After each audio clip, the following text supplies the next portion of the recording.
귀한 찬양 감사합니다. 우리를 위해서 나셨다 이렇게 하는데, 우리 각자의 고백 속에서는 주님 나를 위해 나셨습니다 이렇게 고백을 해야 되겠죠. 크리스마스 트리 또 크리스마스 케이크 파는 사람들을 위해 나신 게 아니고요 저를 위해 나셨고 여러분 각자를 위해 나셨습니다. 그 신앙 고백 가운데 우리 주님의 큰 은혜가 충만하기를 원합니다. 좀 추운 날씨인데 오늘 저녁에 이렇게 예배당까지 오시고 또 함께 예배하는 분들께 감사드리고요, 또 가정에서 예배하는 분들 또 하나님의 은혜가 동일하게 임하기를 원합니다. 누가 저보고 그렇게 말하면 안 된다고 하더라고요. 뭐가 안 돼요? 그랬더니 여기 나온 사람이 은혜를 더 받고 영상 보는 사람은 반만 받고 그래야지 목사님 동일하게 받게 해주면 누가 오겠냐고. 그 말도 좀 일리가 있는 것 같아요. 영상으로 보는 분들은 잘 새겨 들으시기 바랍니다. 이제 스데반 집사님께서 사내들인 공회 앞에서 이제 말씀을 쭉 전하시는데, 여러분 이 설교가 참 그런 게, 그리고 순교하셨잖아요. 그러니까 우리는 그걸 다 결과를 알고 있으니까 순교하시기 직전에 하신 마지막 설교, 그리고 이제 읽어보면은 더 이게 마음에 와서 닿는 게 많아요. 여러분 오늘 이 본문 말씀은 좀 복합적으로 이해해 볼 수 있는데, 그 얘기를 말씀드리기 전에 한 가지 좀 따져볼 게 있어요. 그게 어디냐 하면 오늘 본문 4절 보시면요, 아브라함이 갈대아 사람의 땅을 떠나 하란에 거하다가, 갈대아 사람의 땅이라는 거는 그 바벨론 메소포타미아 지역을 말하는 거죠. 갈대아 우루, 이제 거기 원래 살고 있었는데 하란으로 올라갔어요. 하란에 가서 또 살다가 그 다음에 가나안으로 이렇게 내려오는 건데, 그 4절에 뭐라고 되어 있냐면은 그의 아버지가 죽음에 하나님이 그를 거기서 너희 지금 사는 이 땅으로 가나안으로 옮기셨느니라 이렇게 되어 있어요. 여러분 아브라함의 아버지 이름이 뭐죠? 네, 데라입니다. 데라. 근데 여기는 이제 데라가 죽은 다음에 하나님께서 아브라함을 가나안에 오게 한 것처럼 돼 있어요. 그런데 창세기 11장에 보면은 좀 이상해요. 우리 창세기 11장을 펴서 한번 봅시다.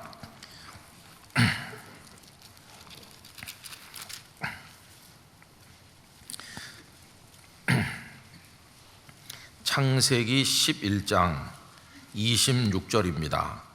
창세기 11장 26절에 우리 한번 다 같이 읽읍시다. 데라는 70세에 아브람과 나홀과 하란을 낳았더라.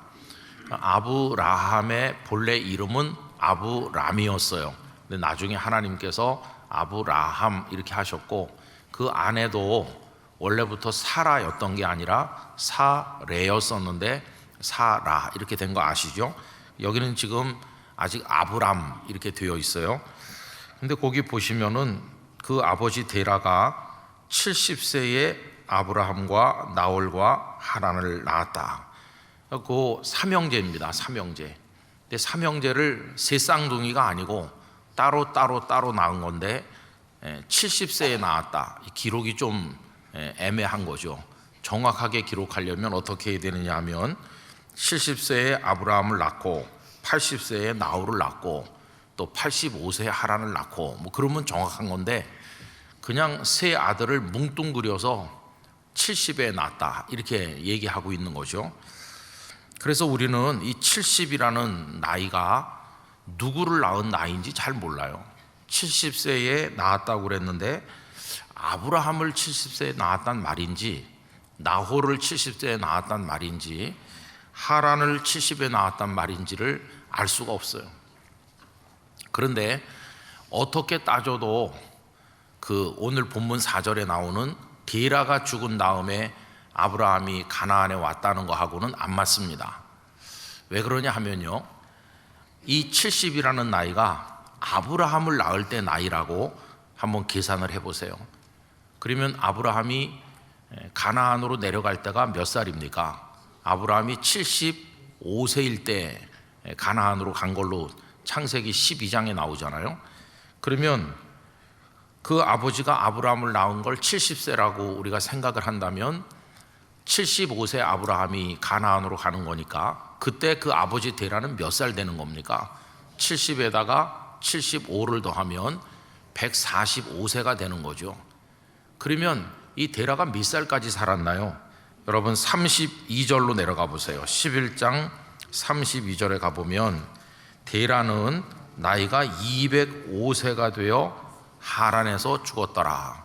그러니까 하란에서 죽었다는 말은 데라는 가나안으로 가지 않고 계속 하란에서 살다가 세상 떠났다, 그런 말이죠. 그럼 데라가 205세까지 살았으니까 아브라함이 가나안으로 갈 때 145세라면 아브라함이 떠나고도 그 아버지 데라는 무려 60년을 생존한 거예요. 무슨 말씀인지 이해하셨죠? 네.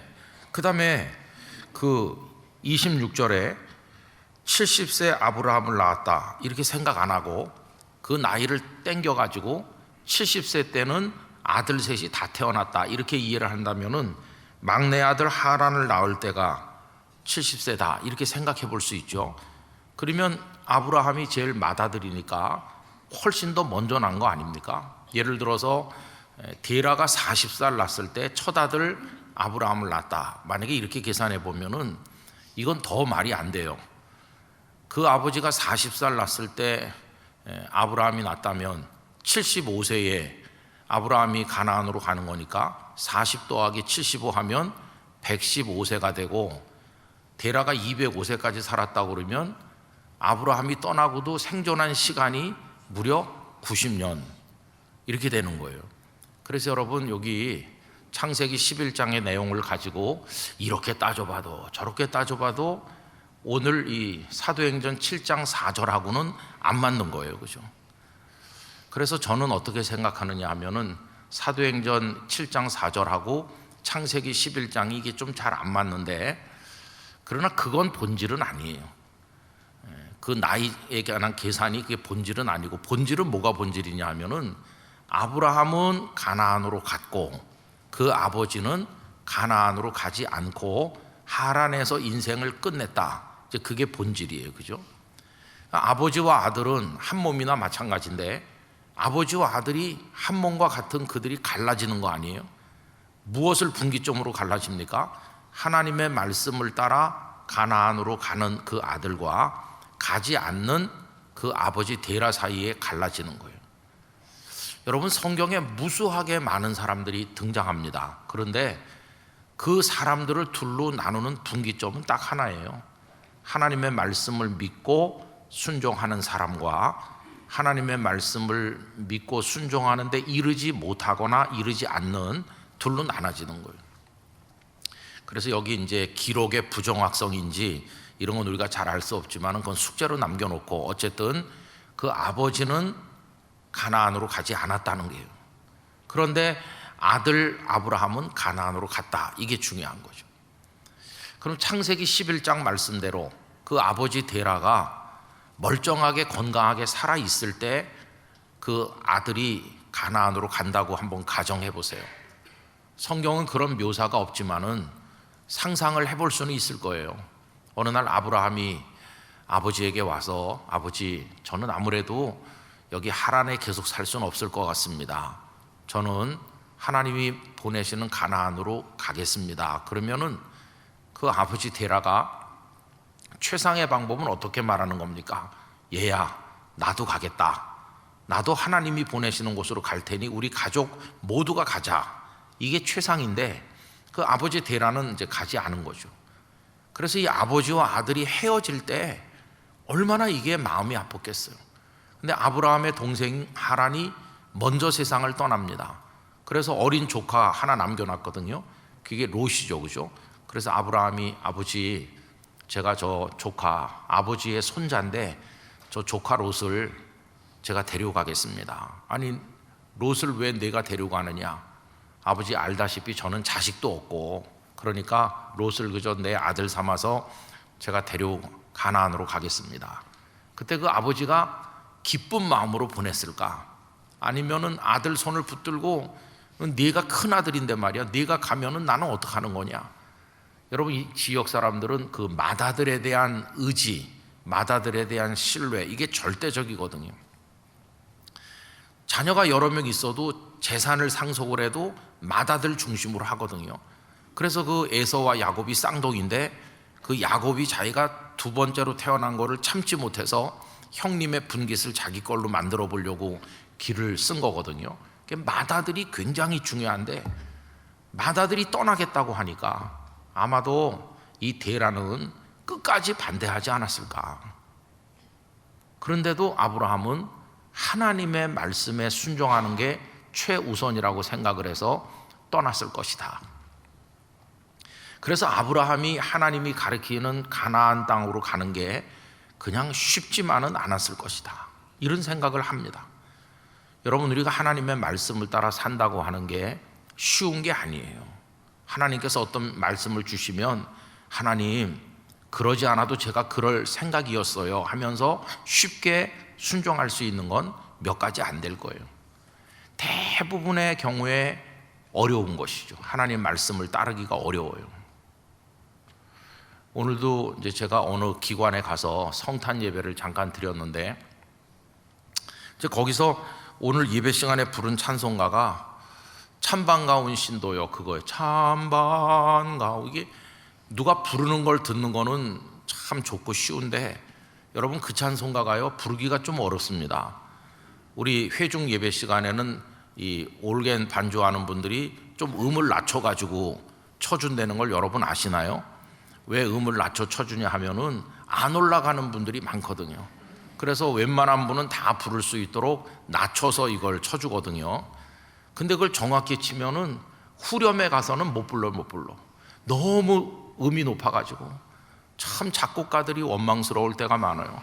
왜 이렇게 목이 아프게 소리를 빽빽 질러야 간신히 들똥말똥해요. 그래서 제가 앉아서 부르는데 잘 안 되더라고요. 요새 목도 잠겨가지고. 그래서 그렇게 말했습니다. 참 캐롤 부르기가, 찬송가 부르기가 어렵다. 듣는 건 쉬운데, 어디선가 그런 글을 봤거든요. 성탄절에 그 캐롤 듣는 건 좋은데 부르는 게 어렵다. 그래서 제가 그런 얘기를 했습니다. 성탄절 자체가 그렇다. 우리는 축성탄 그러면서 기쁘다 구주 오셨네 이러지만은 우리에게는 쉬운 건데, 이 땅에 독생자를 보내시는 아버지 하나님께도 그게 쉬웠겠나. 또 사람 몸을 입고 마구간에 나시는 예수님께도 이게 쉬운 일이었겠나. 영광의 보좌를 떠나서 이 땅에 탄생하여 오시고 그게 끝이 아니잖아요.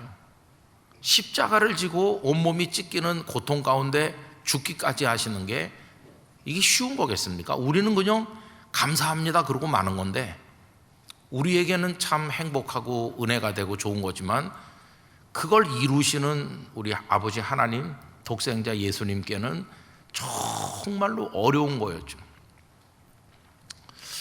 여러분, 그 아브라함이 하나님의 말씀에 순종해서 내려가는 것도 쉬운 건 아니었어요. 굉장히 어려운 일이었어요. 그래서 저는 창세기 12장에 내가 네게 지시하는 땅으로 가라 했을 때 아브라함이 순종해서 내려가는 거, 이걸 우리가 가볍게 생각해서는 안 될 것이라고 그렇게 늘 생각합니다. 여러분, 하나님의 말씀에 따르고 순종하는 건 쉬운 일은 아니에요.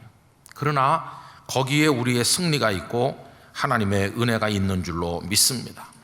끝까지 순종하는 거죠.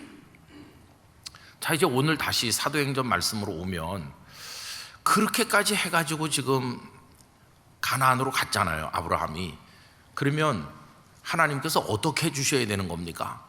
아브라함이 가나안 땅에 도착할 때쯤 돼서 하나님은 그를 맞이할 준비를 다 해놓으셨어야 될 것 같아요.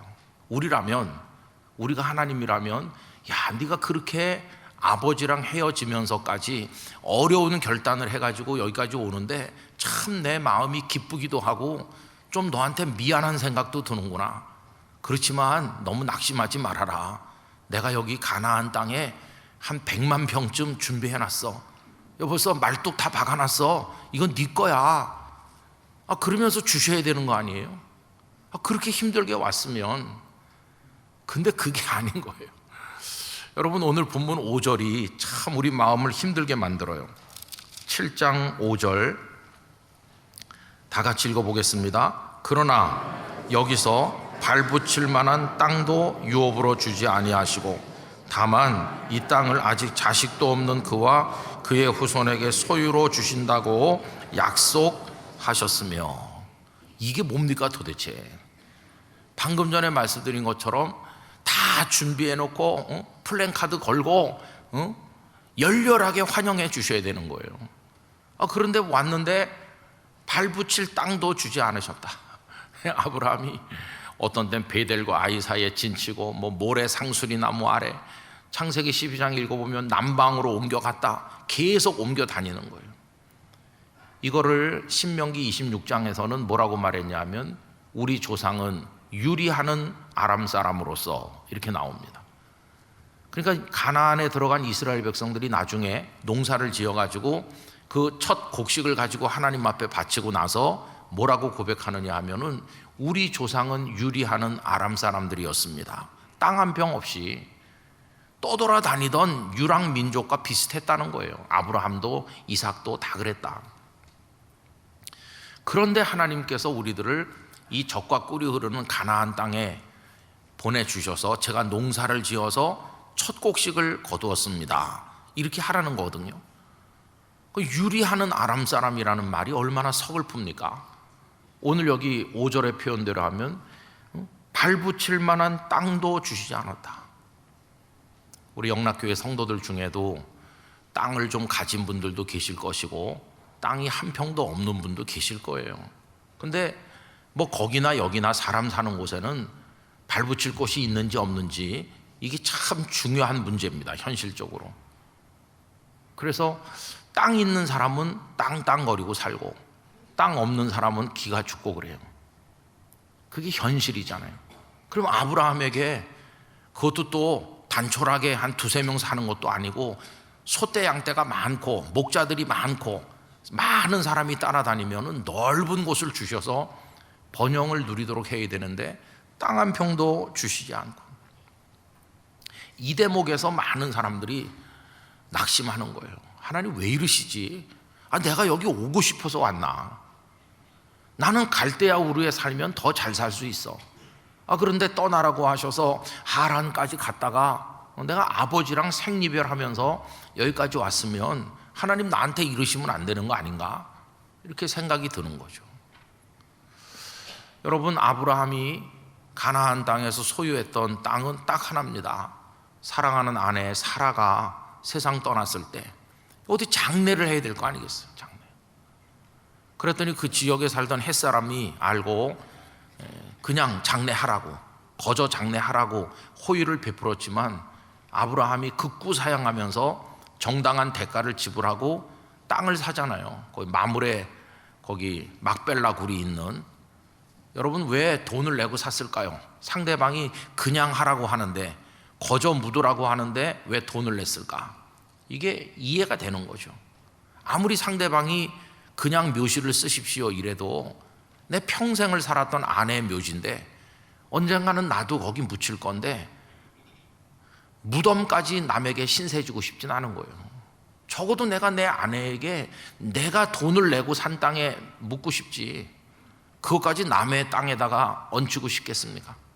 그래서 아브라함은 후하게 대가를 지불하고 그 막벨라 굴이 속해 있는 그 밭을 사서, 그래서 거기 사라를 장례했고 나중에 아브라함도 거기 묻혔고, 그리고 이제 이삭과 리브가, 그리고 나중에 야곱과 레아가 이제 다 거기 장례가 되는 거잖아요.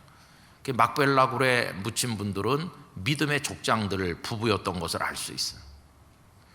그리고 막벨라 굴은 죽음으로 끝나는 곳이 아니라 저 바깥에 나가는 다른 출구가 있는 거죠. 아브라함과 이삭, 야곱은 거기서 죽어 끝난 게 아니라 영원한 생명으로 나갔으니까 막벨라 굴은 막힌 굴이 아니라 출구가 있는 통로와 같은 곳이에요.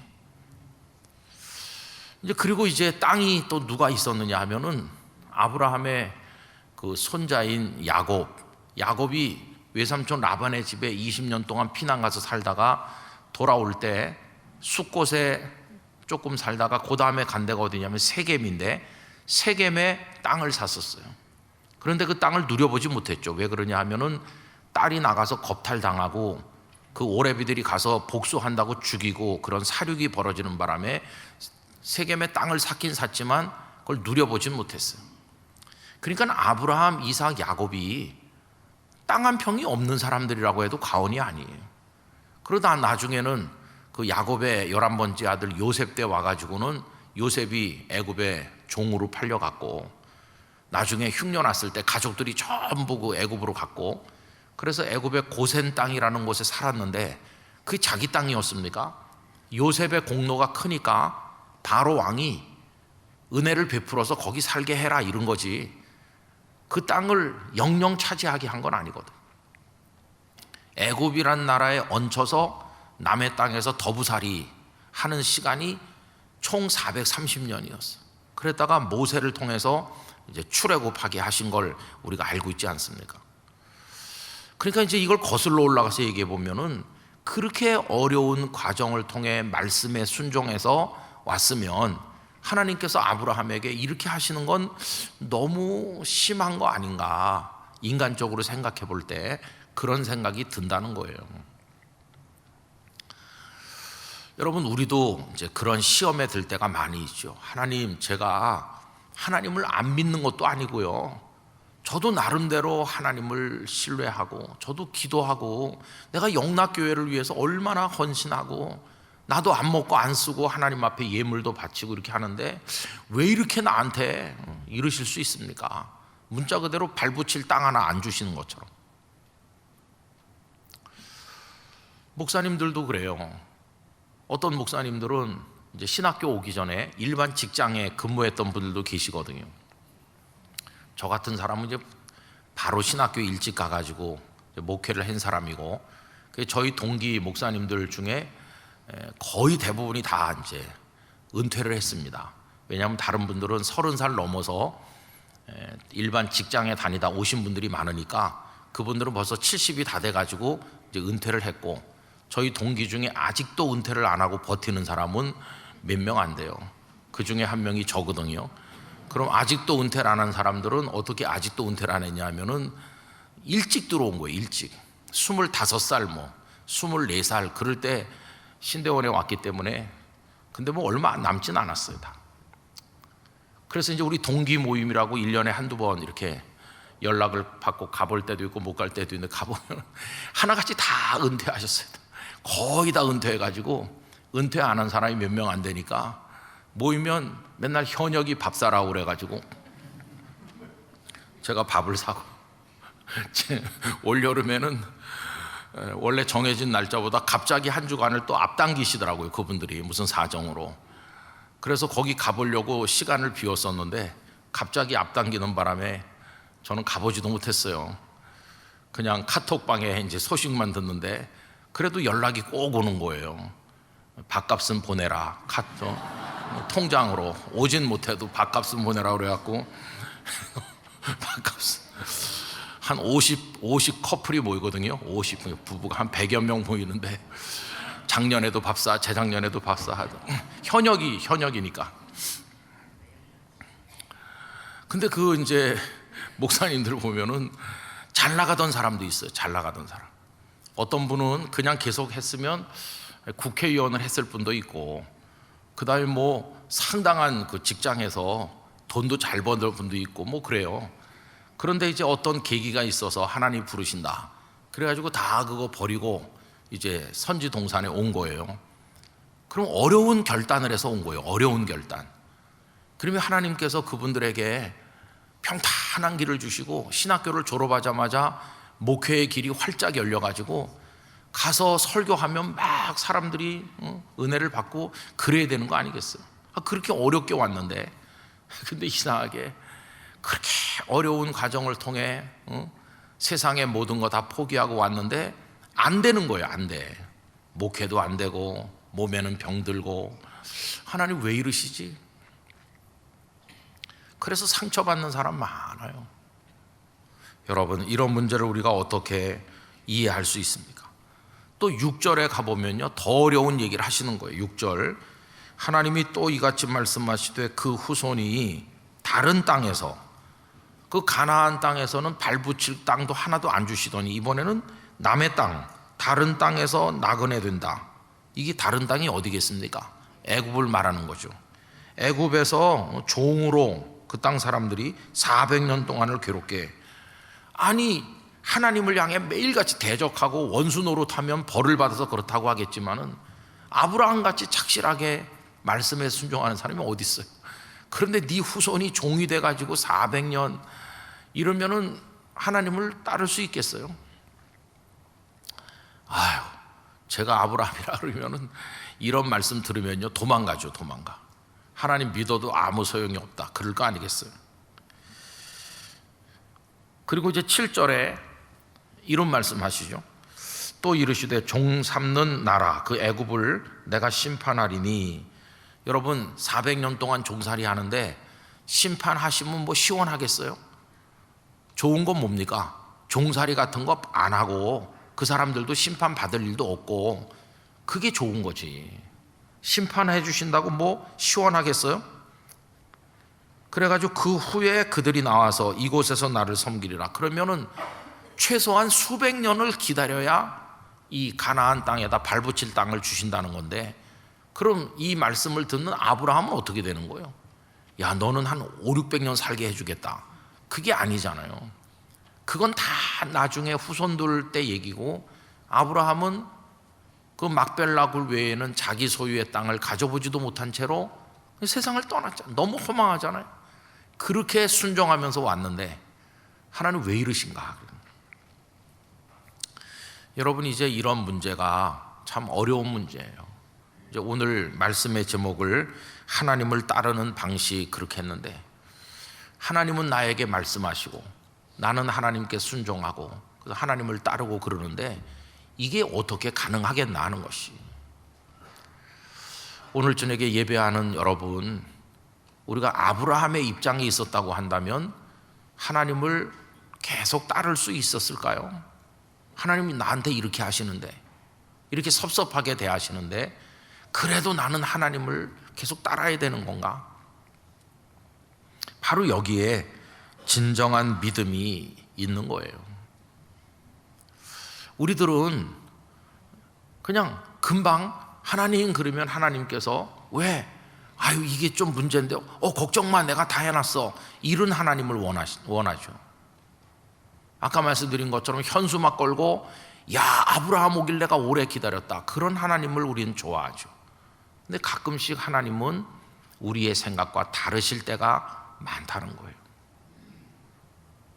대부분의 사람들이 하나님께 실망하죠. 하나님을 떠납니다. 그런데 왜 우리가 아브라함을 믿음의 조상이라고 하는가? 그는 이런 상황 속에서도 가는 데마다 제단을 쌓고 여호와의 이름을 부르며 하나님만 바라본다는 거예요. 그러다가 나이 100살이 됐을 때 이삭을 하나 낳게 하셨어요. 이삭. 그 아까 읽은 말씀 5절 끝에 보면 후손에게 소유로 주신다고 약속. 여러분, 현찰이 좋아요, 어음이 좋아요? 현찰이 좋지. 당연히 현찰이 좋지. 어음 이거는 잘못하면 휴지 조각 되는 거예요. 옛날에 IMF 왔을 때 어음이 이거는 휴지 조각 됐잖아요. 현찰이래야지. 근데 약속해 주신다, 이거는 하나님이 약속하시는 건 믿을 수 있겠다 하지만은 현찰보다 못하잖아요. 약속보다 바로 주는 게 좋죠. 그죠? 그래서 후손에게 주신다, 이렇게 이제 약속을 받았는데 100살에 가서 드디어 이제 첫 번째 후손이 하나 태어나는 거예요. 언제 이삭이 커가지고 그 후손이 번성을 해서 언제 이 땅을 얻게 될는지 그건 수백 년 후니까 너무나도 까마득하잖아요.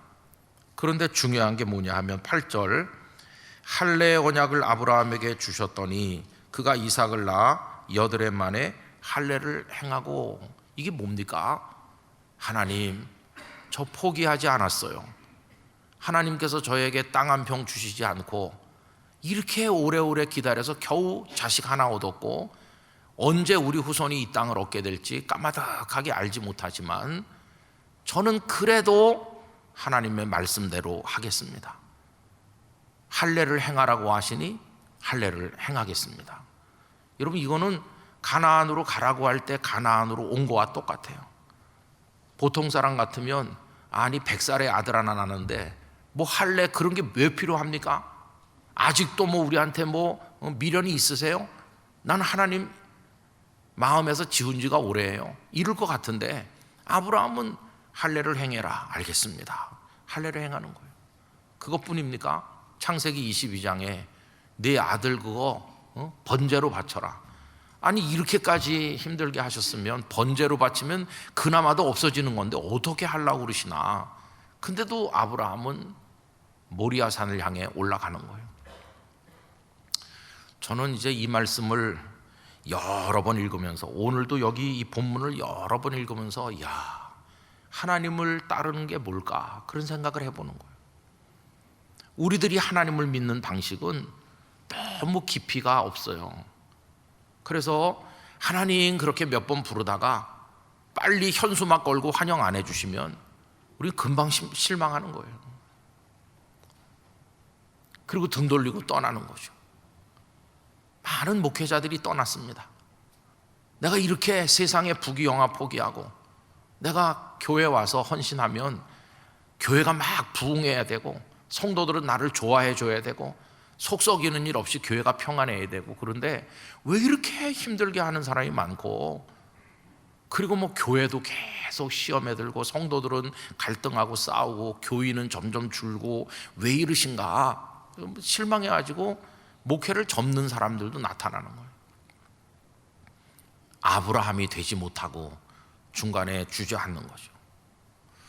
여러분, 이 고비를, 이 믿음의 시험을 우리 영락교회 성도들이 잘 통과하실 수 있길 바랍니다. 이게 어려운 숙제예요. 평생을 예수님을 믿는 가운데 참 어려운 문제가 이거예요. 우리 학생들도 내가 주일학교 다니면서 열심히 교회에서 자랐고 내가 청년부 활동도 열심히 했고 그런데 안 풀리는 거예요. 결혼도 잘 안 돼. 뭐 직장 생활도 하다가 좀 힘들어. 그 금방 주저앉는 거죠. 그런 사람들 많죠. 며칠 전에 책이 한 권 이제 교회로 도착을 했는데요.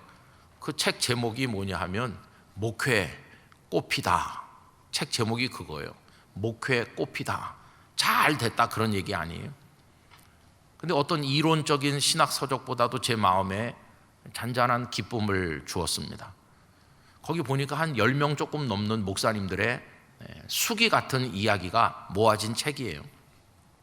간증집이라고 생각하면 되는 거죠.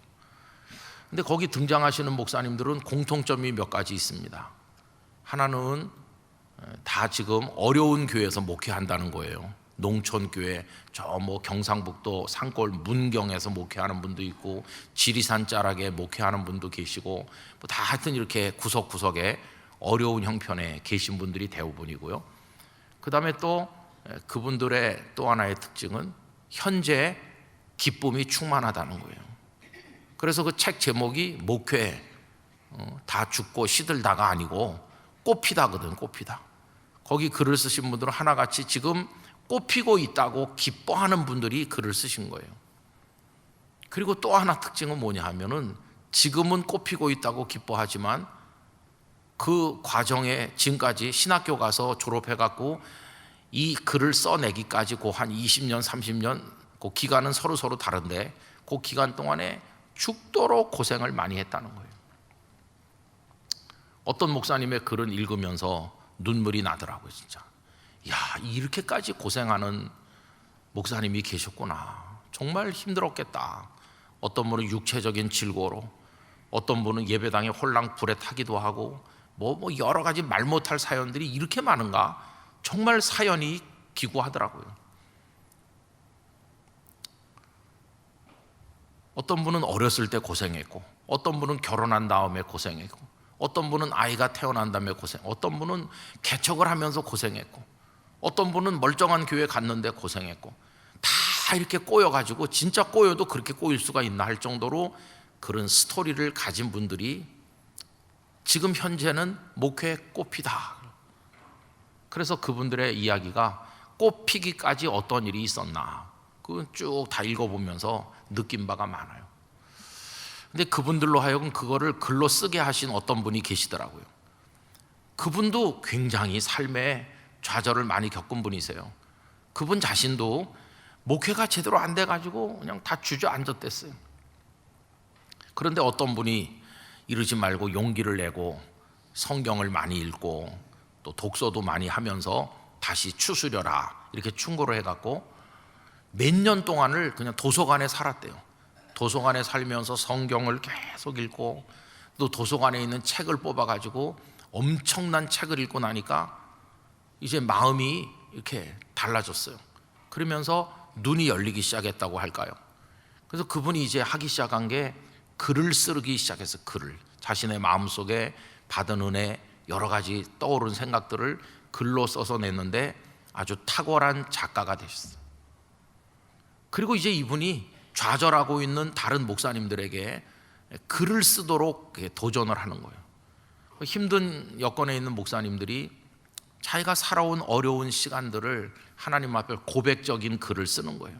투정이기도 하고 원망이기도 하지만 이렇게 하니까 마음이 평안해지면서 그 어려움 속에 스며 있는 미처 깨닫지 못했던 하나님의 위로와 은혜를 발견하는 눈이 열린 것이 영혼이 치유되고 새롭게 회복이 됐어요. 그런 분들이 하나님의 은혜 가운데 다시 새로운 도전에 나서서 지금은 목회가 꽃피고 있는 아주 행복하다고.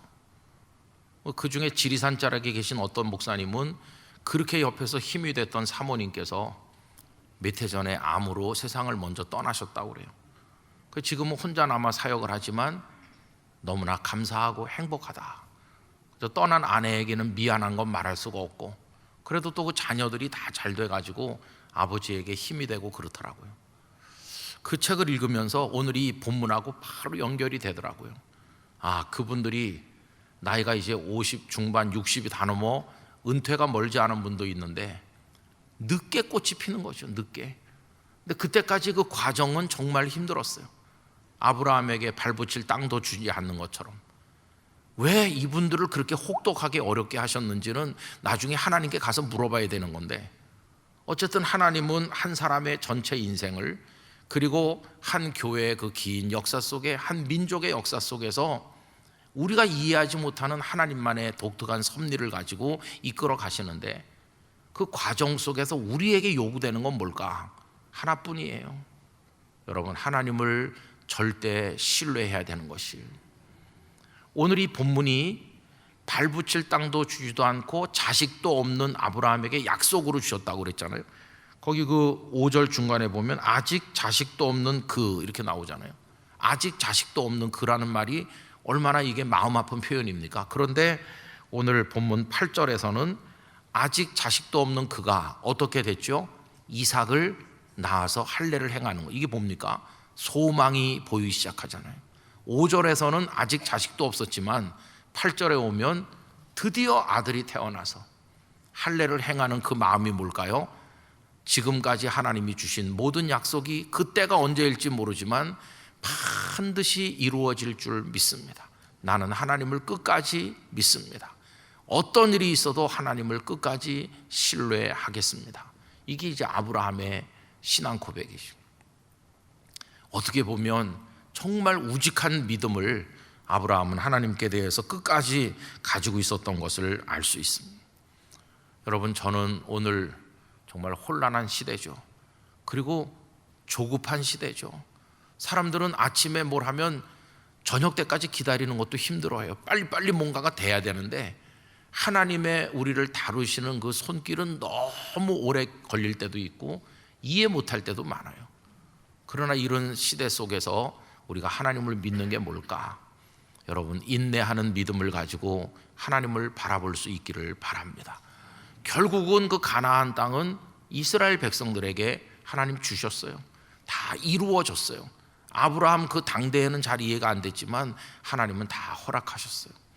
하나님께서 영락교회를 78년 전에 여기 세우셨을 때는 하나님의 계획이 분명히 있기 때문이고, 어떤 때는 그 계획이 우리 눈에 잘 보일 때도 있지만 어떤 때는 잘 보이지 않을 때도 있고, 왜 이렇게 우리가 어려운가, 그런 시험에 들 때도 있는 것이고, 어떤 때는 기쁘고, 뭐 다양한 과정은 있을 거예요. 그러나 하나님의 계획은 반드시 성취될 것입니다. 우리 개인도 마찬가지예요. 여러분 3대 4대 대대로 신앙생활 해오신 가문을 한번 보세요.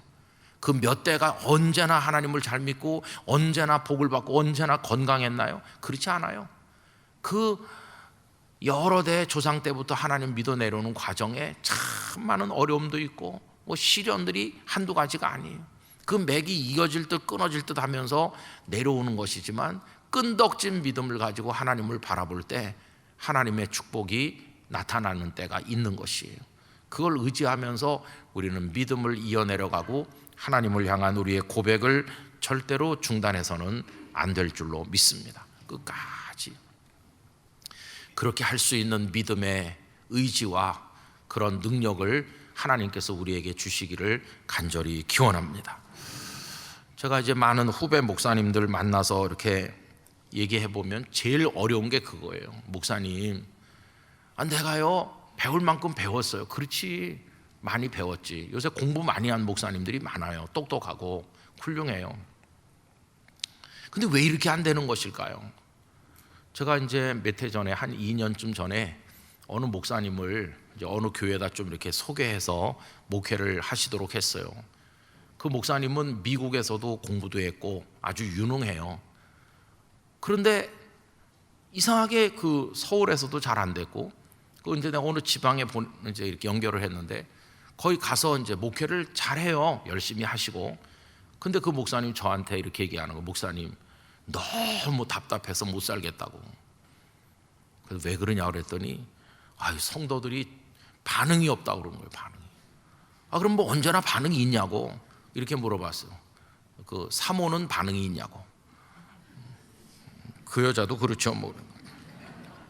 아니 같이 사는 사모도 별 반응이 없는데 반응을 뭐 어떻게 보여야 되냐 그랬더니 그래도 뭐 아멘도 하고 좀 그래야지, 어떻게 된 게 듣고 계신 건가 이렇게 의심이 될 정도로 반응도 없고요. 제가 뭐 하자고 그래도 합시다 그런 사람도 없고요.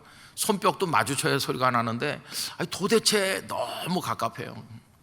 그런 얘기를 한 30분 저한테 하더니 그 마지막 얘기는, 그래도 목사님 여기 말고 어디 딴데 목회할 데 없네. 제가 야단을 쳤어요. 야단. 아니 가서 10년은 해봐야지. 10년 하나님께서 나를 보내신 데는 뜻이 있을 줄 믿습니다. 그러면서 한 10년은 해봐야지. 이제 2년밖에 안 됐는데 뭘 벌써 또. 그래서 그날 위로해 주면 안 될 것 같고 꾸중을 해서 꾸중. 여러분 우리 마음이요 양은 냄비 같아요. 바르르 끓었다가 금방 식고, 이 하나님의 손길을 기다리기에는 너무 문제가 많은 거예요. 우리 하나님을 끝까지 신뢰하기를 원합니다. 지금은 발붙일 땅도 없고 지금은 자식도 없는 그런 상황일지라도 하나님은 다 계획이 있으신 것이, 그 하나님 믿어야 돼요. 그게 믿음인 것이에요. 끝까지 믿어야 되는 거예요. 저는 우리 영락교회, 우리 개개인 하나님의 뜻이 있을 줄 믿습니다. 그게 이루어질 날이 있는 거예요. 끈덕지게 이렇게 하면은 하나님께서 우리에게 은혜를 주시는 거예요. 이제 오이코스가 내년에 조금 달라지는데요. 저도 이제 오이코스를 매일 찍잖아요. 매일. 그게 쉬운 게 아니더라고요. 매일 하는 게. 그래도 뭐 어떤 때는 혀가 막 꼬이는 날도 있고 어떤 때는 컨디션이 좀 좋은 날도 있고, 그런데 그래도 뭐 하여튼 꾸준히 이렇게 하는 거죠. 이게 뭐 이렇게 부실해가지고 성도들에게 은혜가 되겠나 이런 생각도 하기도 하면서 하여튼 뭐 이렇게 꾸준히 하는데, 어저께 우리 어느 목사님이 얘기하더라고요. 다른 교회 성도인데 거기 그 어느 우리 교회가 하는 프로그램에 그분이 오셨더라고. 다른 교회 성도가. 그래서 하는 말이 오이코스를 듣고, 오이코스. 그래서 은혜를 받아서 오이코스 중에 제가 막 우리 교회가 하는 어떤 프로그램 얘기를 한 것 같아요. 그랬더니 거기 참여를 하셨다고. 그러니까 누군가는 듣고 누군가는 그게 은혜가 되는구나. 나는 잘 못하고 죽을 쓰고 그래도 끈덕지게 하면 누군가는 그걸 통해 은혜를 받는구나. 그것도 이렇게 위로가 됐어요. 한 2주 전에도 어떤 분이 나가면서 목사님 오이코스로만 들었는데 오늘 처음 왔어요. 영락교회 처음 와서 등록했어요. 어떤 분은 또 안 믿는 사람인데 안 믿는 사람. 그러니까 하나님 하시는 일을 모르는 거예요. 여러분 하여튼 끈덕지게 비가 와도 영하 15도가 돼도 수요 2부 기도에 오시고 끈덕지게 하나님을 믿고 할렐루야 그렇게 해야 될 줄로 믿습니다. 여러분들에게 그런 믿음의 승리를 주시기를 간절히 축원합니다. 기도하겠습니다. 아버지 하나님, 어떤 때는 낙심될 때도 있고 하나님을 원망할 때도 있습니다. 주저앉을 때도 없지 않아 많이 있습니다. 그러나 하나님께서는 우리를 향한 선한 계획을 가지고 계시는 줄 믿습니다. 낭망치 않게 하여 주시옵소서. 소망을 가지고 전진하게 하여 주시옵소서. 꾸준히 기도하게 하여 주시옵소서. 말씀을 날마다 상고하게 하여 주시옵소서. 하나님을 믿습니다. 주여 영락교회와 성도들을 긍휼히 여겨 주시옵시고 손 내밀어 주시고 승리를 주시옵소서. 땅 한 평이 없던 아브라함에게 그 땅을 주셨으며 후손이 없던 그에게 이삭을 주셨으며 후손이 번성하게 하시고 하나님의 약속이 이루어진 것을 성경이 증언하고 있사오니 저희에게도 그러한 은혜를 허락해 주시옵소서. 예수님의 이름으로 기도하옵나이다. 아멘.